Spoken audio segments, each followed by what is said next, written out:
Já parou para pensar num governo que funciona de forma mais ágil, menos burocrático, que responde às nossas necessidades quase em tempo real?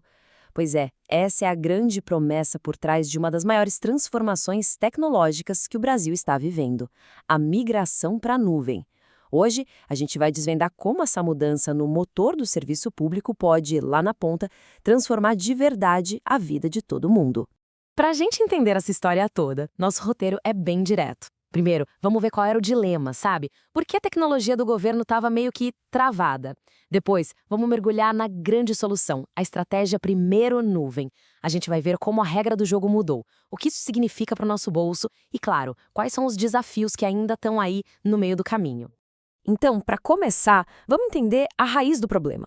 A infraestrutura de tecnologia do governo era como uma âncora, sabe, pesada, antiga, e que impedia o serviço público de navegar em águas mais rápidas, de ser mais eficiente.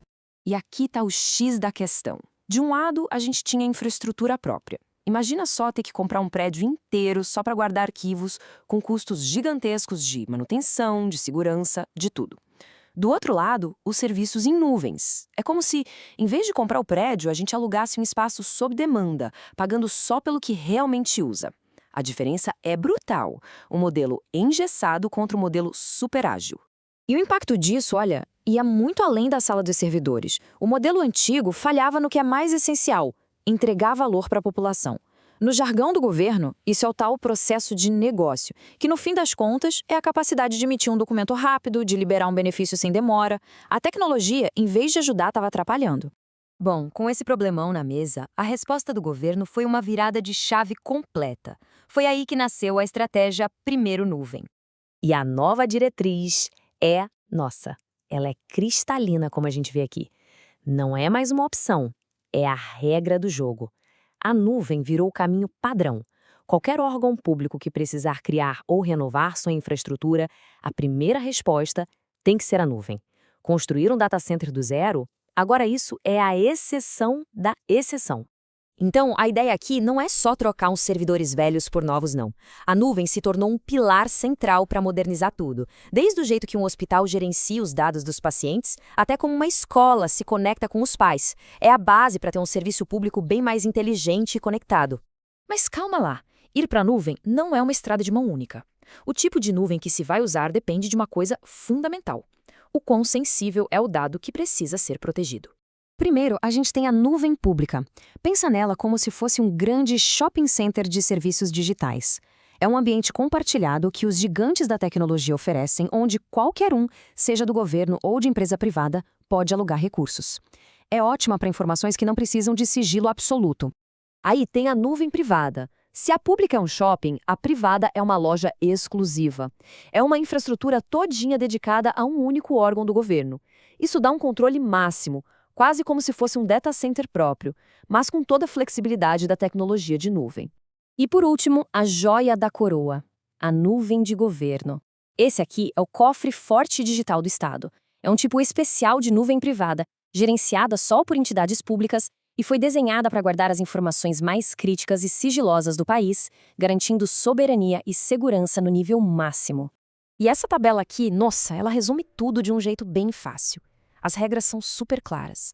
O tipo de dado é que manda no tipo de nuvem. Uma informação pública qualquer pode ir para a nuvem pública, sem problemas.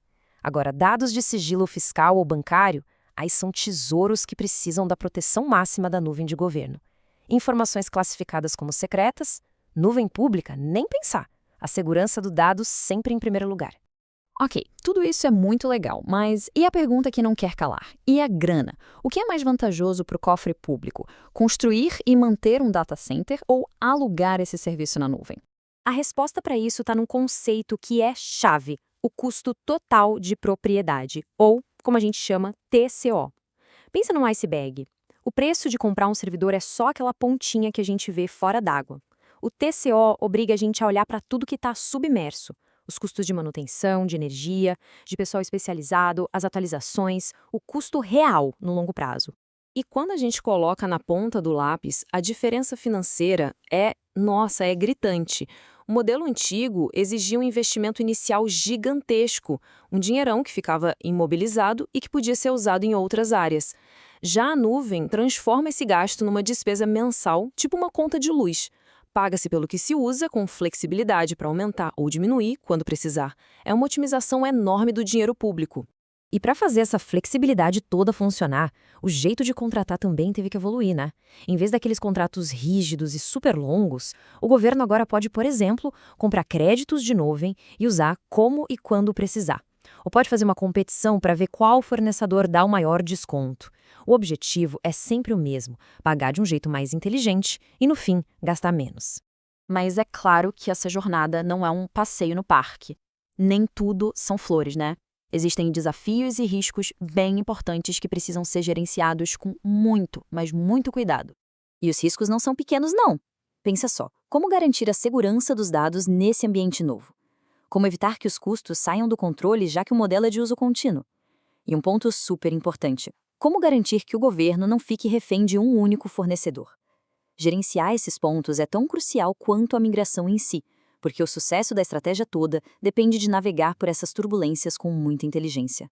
Bom, as novas regras estão na mesa, a estratégia está traçada. O Brasil construiu a estrada para ter um serviço público digital de ponta. A grande pergunta que fica agora é: a gente vai ter a habilidade para pilotar bem nessa nova via? A resposta para essa pergunta vai definir se, nos próximos anos, teremos um governo que serve ao cidadão com a velocidade de um clique. A promessa é enorme e a execução agora é tudo. Obrigado por acompanhar a gente.